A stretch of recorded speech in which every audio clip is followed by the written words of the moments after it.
Please go ahead. Okay.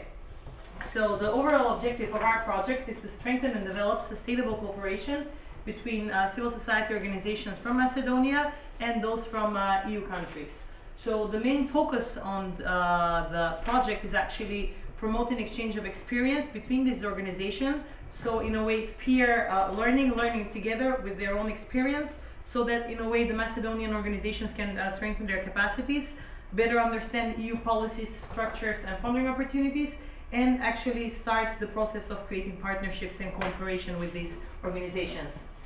We have divided our specific objectives into 4 points. So the first one is to improve capacities of civil societies organizations in Macedonia in dealing with EU integration processes. So in a way, they develop their own capacities, their knowledge, their skills to deal with all of the challenges that are forthcoming with all of the changes, structural reforms, and so forth. The second one is to support cooperation between the civil society organizations, enhancing cultural dialogue and understanding.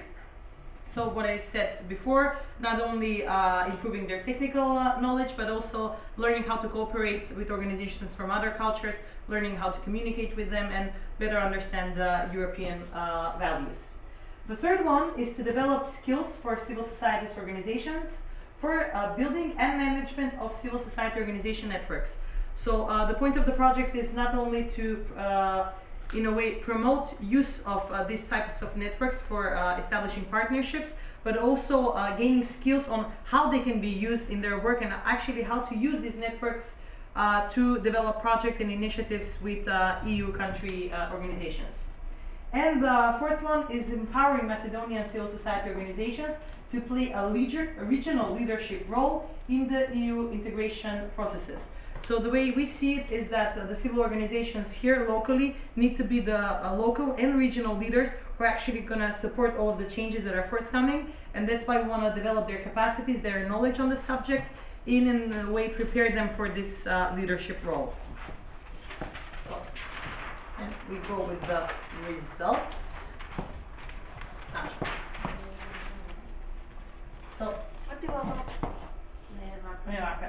So this is a timeline, you can't really read it, but I'll tell you how it starts. So we will be choosing about 20 civil society organizations from Macedonia that will go through a process of several activities. We will start with training on EU policies, EU structure and EU funding opportunities in order for them to get a general picture of what actually the EU civil society organizations are doing and what are actually the possible opportunities for them in the future. The second one is a training where we'll work on communication and culture. Yes, so different types of communication, conflict resolution, cultural dialogue and diversity, because they will have to be in contact with other organizations from other cultures, and in a way we want to prepare them for this challenge through this training.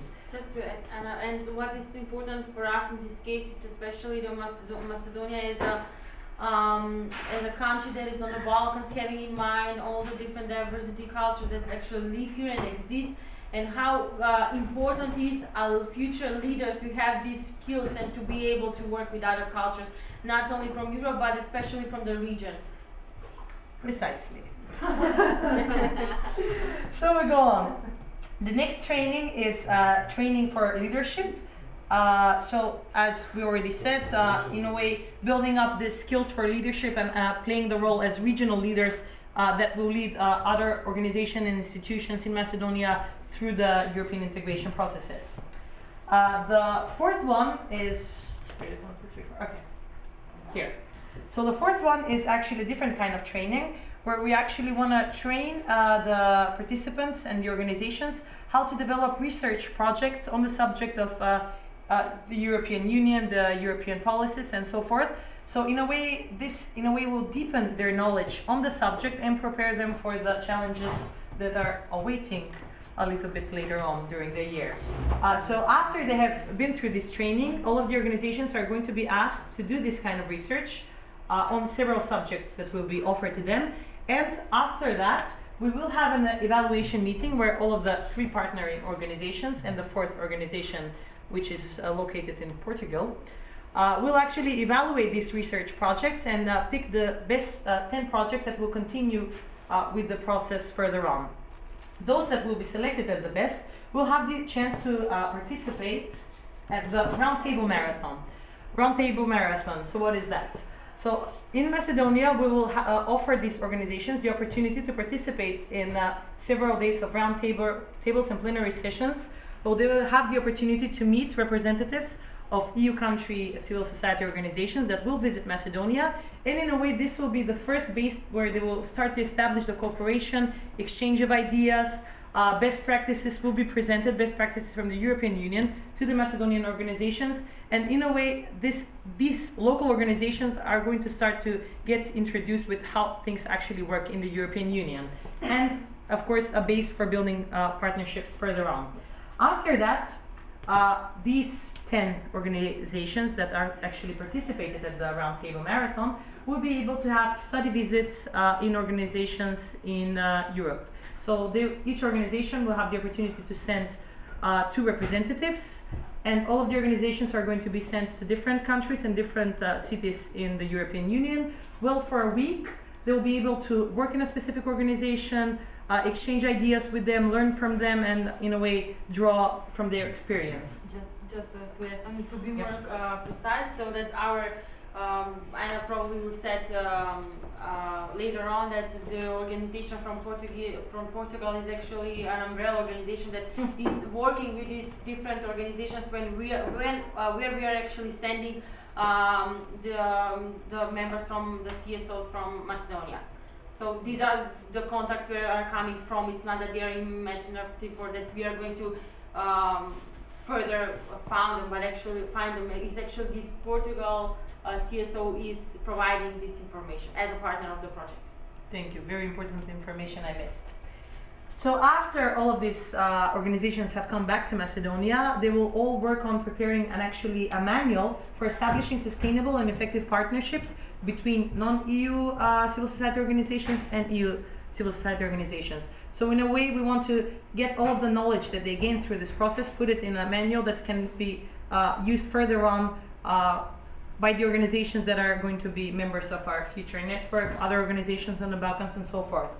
So, as I already mentioned and introduced, after we finish the manual, a network will be established, so a website and a network of all of the organizations that participated, which will be a network between non-EU and EU civil society organizations. Sorry.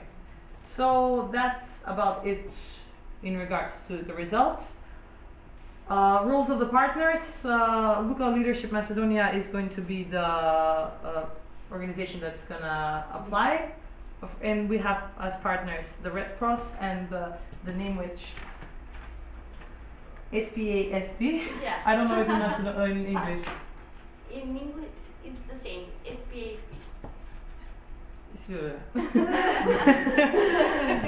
And SPASP, okay. And of course the umbrella organization that she mentioned, which is an organization with many other organizations in Europe.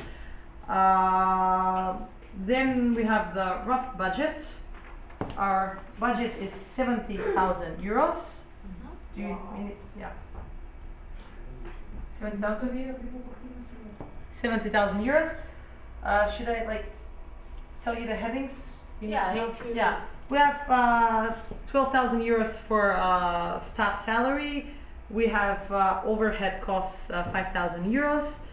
We have 1,600 euros for all of the 4 trainings, 10,000 euros for the study visits, 6,000 euros for the Roundtable Marathon. The manual will cost 3,000 euros, and establishing the network website and everything, 1,500 euros. Thank you. Well done. Thank you. So do you have comments? So actually, you have